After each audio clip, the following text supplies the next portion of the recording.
Welcome किया है यार बाबर आजम ने साल 2026 का। साल के पहले दिन ही बाबर आजम ने बिग बैश लीग में 50 जड़ दी एंड एक क्लासिकल फोर लगाकर अपनी टीम को मैच जितवा दिया भाई साहब। जी हां, आज किंग बाबर आजम ने बिग बैश लीग में 46 गेंदों पर 58 रन की शानदार पारी खेली है भाई साहब।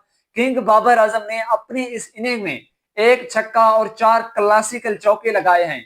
और भाई पता नहीं कल से बाबर आजम के फैंस की क्या हालत थी, वो बेचारे दुआएं मांग रहे थे मुझ समेत कि कल साल का पहला दिन है और बाबर आजम का भी मैच है। सारे दुआएं मांग रहे थे कि यार बाबर आजम के बल्ले से कल रन आ जाएं, कल साल का पहला दिन है, बाबर आजम के इस साल का आगाज जो है अच्छे तरीके से हो। सो फाइनली वही हुआ, बाबर आजम अपने फैंस की एक्सपेक्टेशंस पर जो है पूरे उतरे हैं।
हुआ और साल 2025 के अख्ताम पर अनफिट हुए शाहीन शाह अफरीदी। बट बाबर आजम ने पहला मैच अपने दोस्त मोहम्मद रिजवान की टीम के अगेंस्ट खेला, मेलबर्न रेनिगेट। और यहाँ पर रिजवान एक बार फिर बड़ी इनिंग खेलने में नाकाम रहे। 10 गेंदों पर 6 रन बनाकर पवेलियन लौट गए और उनके साथ टीम में शामिल पाकिस्तान के एक और खिलाड़ी जिन्होंने इंटरनेशनल क्रिकेट में पाकिस्तान को रिप्रेजेंट नहीं किया, हसन खान। उन्होंने 29 गेंदों पर 39 रन स्कोर किए। 165 रन के हदफ के ताकुब में सिडनी सिक्सर्स, जिसमें बाबर आजम शामिल हैं, आज बाबर आजम ने बतौर ओपनर एक बड़ी उम्दा इनिंग खेली। नाकाबिल शिकस्त 46 गेंदों पर 4 चौकों एक छक्के के साथ वो 58 रन बनाकर नॉट आउट पवेलियन लौटे और उनकी टीम जो है वो जनाब आज के मैच में फाते रही है। बाबर आजम की अगर बिग बैश लीग में कारकर्दगी का मैं इहाता करना चाहूँ तो ये आज उनका 5वां मैच था बिग बैश लीग में। और 31 साल के बाबर आजम जो कि सिडनी सिक्सर्स के लिए इस चैंपियनशिप में पार्टिसिपेट कर रहे हैं, उन्होंने पहले मैच में पर्थ स्कॉचर के खिलाफ जो है वो 2 रन स्कोर किए फिर स्ट्राइकर के खिलाफ वो 9 रन बनाकर आउट हुए। तीसरे मैच में सिडनी थंडर जो कि शादाब खान की टीम है उसके खिलाफ उन्होंने 58 रन की इनिंग खेली, लेकिन मेलबर्न स्टार जो कि हारिस रऊफ की टीम है उसके खिलाफ वो 2 रन बनाकर आउट हुए। लेकिन आज एक मरतबा फिर उन्होंने 58 किए, इस बार वो नॉट आउट रहे। इससे पहले वो सिडनी थंडर के खिलाफ 58 रन करने में कामयाब रहे थे।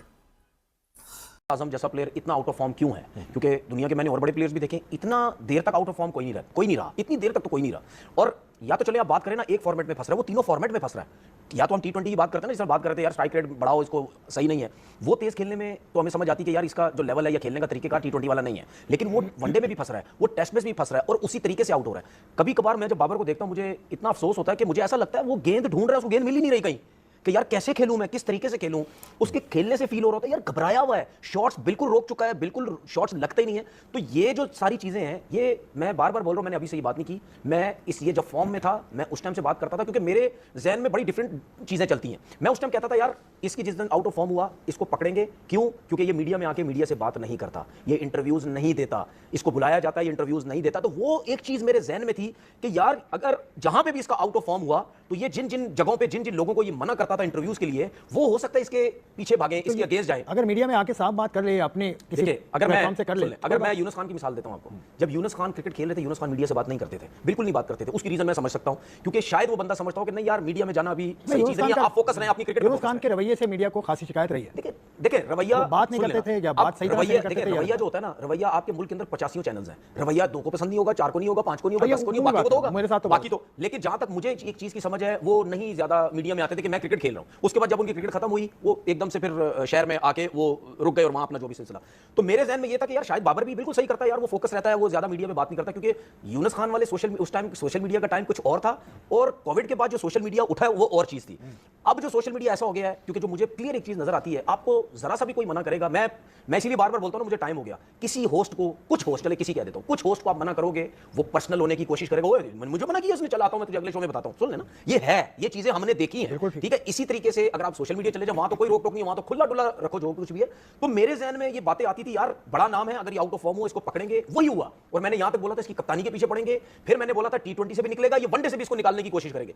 तो ये जो सारी चीजें हैं, आप एक प्लेयर के पीछे पड़े पड़े पड़े पड़े पड़े, फिर कप्तानी ली, फिर दूसरे को दी, उससे ली, फिर बाबर से ली, वो जो एक माहौल टीम का बना हुआ था, दोस्ती यारी डाल डाल के वो सारे दोस्त टीम में आ गए, ठीक है। प्रॉब्लम किसको हो रही है? अब आप एक चीज ध्यान में रखना, बात लिख लो मेरी। तो ये परफॉर्म करने से कैसे बाबर को पाकिस्तान टीम के अंदर प्रॉब्लम्स किसको हुई है? रिजवान को, बाबर को, शाहीन को, इन 3 प्लेयर्स को प्रॉब्लम्स हैं, ठीक है। वो सारे दोस्त यार वापस आ गए, इन तीन को प्रॉब्लम्स हो गई, उससे कप्तानी ली, उसको दी, ये किया, वो किया, ठीक है। अब प्रॉब्लम्स आपके 3 मेन प्लेयरों के साथ जो है वो चल रही है, ठीक है। अब वो कुछ लोग कहते हैं कि यार इतना अगर बड़ा प्लेयर था तो ये मेंटली वीक है, इसका मतलब भाई होता है बंदा मेंटली वीक, ऐसा नहीं है मतलब मेंटली वीक है बाबर। मैंने ये नहीं बोला मेंटली वीक, मैंने ये बोला है कि बंदा हो जाता है मेंटली वीक, क्योंकि हो गया, हो सकता है, पॉसिबल है ये चीज, क्योंकि जब एक बंदा समझता है कि यार मैं इतना बड़ा प्लेयर हूं, ये मेरी जहन में बात रखिएगा, जितना बड़ा प्लेयर होता है उतनी रिस्पेक्ट मांगता है, और अगर आप उसको रिस्पेक्ट नहीं देंगे और आप जिस तरीके से फैसले करेंगे, चलो जिसको हटा दो कप्तानी से, चलो ये कर दो, चलो वो कर दो, उसके बाद उसकी कप्तानी में आपकी टीम बहुत अच्छी क्रिकेट खेलती रही है, पोजीशन भी अच्छी थी, वर्ल्ड कप के फाइनल में पहुंचे, एशिया कप, एशिया देखिए मेरा सवाल है, टूर्नामेंट तो आगे लेजेंड ने भी नहीं कभी जितवाया, वो नहीं जीता, वो गलत खेले, बहुत बुरे थे, सही थे, बाबर से अच्छे तो नहीं थे, ठीक है ना, बाबर तो बेस्ट हमें मिला है।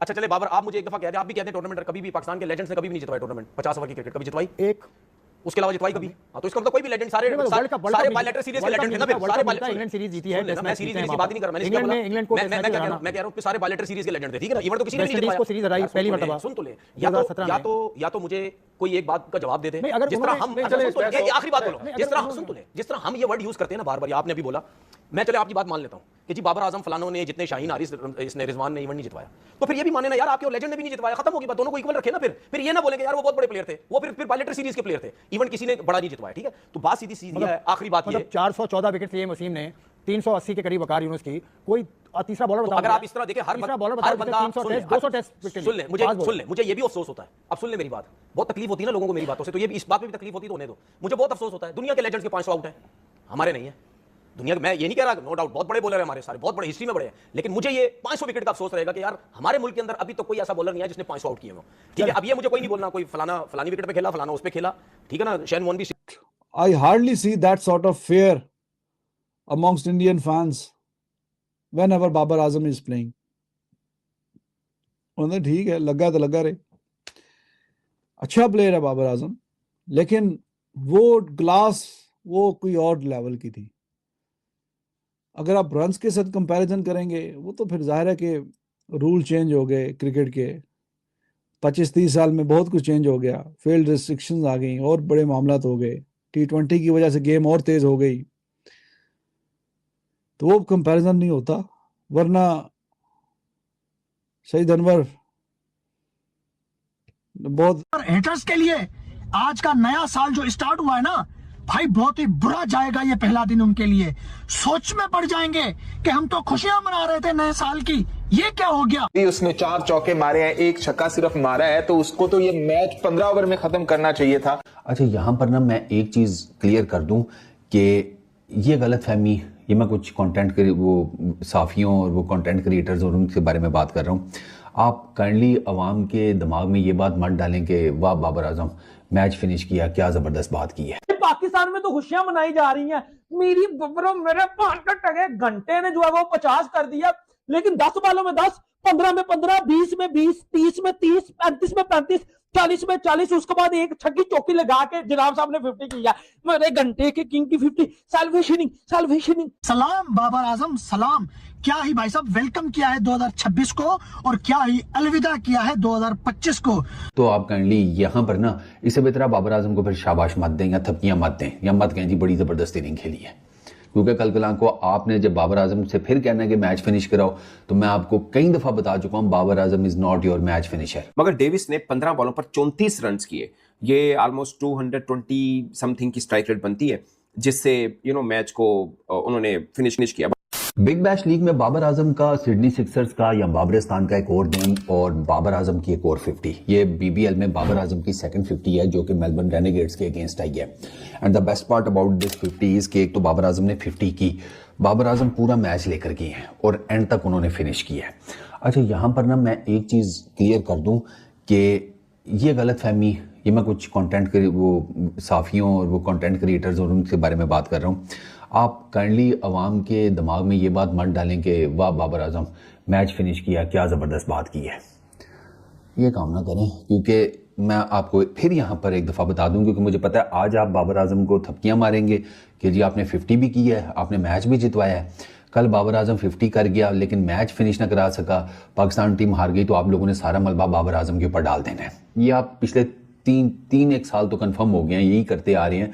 तो आप काइंडली यहाँ पर ना इससे बेहतर आप बाबर आजम को फिर शाबाश मत दें या थपकियाँ मत दें या मत कहें जी बड़ी ज़बरदस्त इनिंग खेली है, क्योंकि कल कलां को आपने जब बाबर आजम से फिर कहना है कि मैच फिनिश कराओ, तो मैं आपको कई दफ़ा बता चुका हूँ Babar Azam is not your match finisher. आप बेसिकली ये बात कर रहे हैं कि आप ज़ीब्रे को भगा रहे हैं घोड़ों की दौड़ में और फिर उसे कह भी रहे हैं कि जीतो, ये नहीं हो पाएगा। बाबर आजम आपका मैच एक सर्टन हिसाब किताब से बना देगा, वो फिनिश नहीं कर पाएगा। आज it was kind of a different day कि जिसमें बाबर आजम ने फिनिश कर दिया। उसका काम आप लोग समझाते नहीं है ना सही। बाबर आजम का काम एक साइड से टीम को कुशन देना है। आप आज पूरी की पूरी सिडनी सिक्सर्स की इनिंग्स देखें, बाबर आजम ने एक साइड से कुशन दिया हुआ था, दूसरे एंड से मारा जा रहा था। बाबर आजम ने तो 58 किए हैं 46 बॉल्स के ऊपर, नॉट आउट किया है, 4 उसने चौके लगाए हैं, 1 छक्का लगाया, 126 का उसका स्ट्राइक रेट है।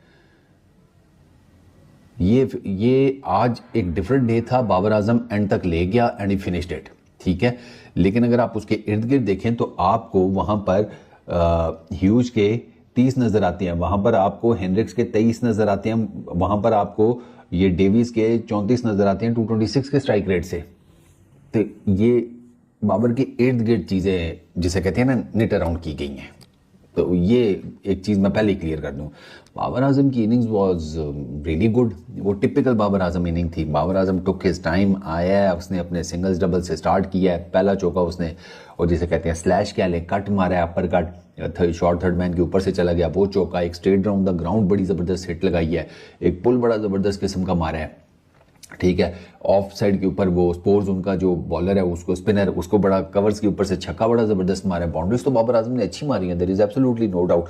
उसकी अथॉरिटी नज़र आई सारी बाउंड्रीज में, कहीं पर ऐसा नहीं हुआ कि आपको लगे कि नहीं ये कोई एज निकला है या ये कोई लकी बाउंड्री हो गई है बाबर आजम के लिए। नहीं, उसने शॉट्स अपने कंप्लीट मारे हैं। लेकिन अगर आप ओवरऑल देखेंगे ना तो आपको इस पूरी की पूरी विन में ना, मैं बार बार ये चीज़ इसलिए रिपीट कर रहा हूँ कि मुझे पता है कल कलां को इन्हीं सारे लोगों ने बाबर आजम से रिलेटेड बड़ा डिफरेंट किस्म का नैरेटिव पकड़ लेना है।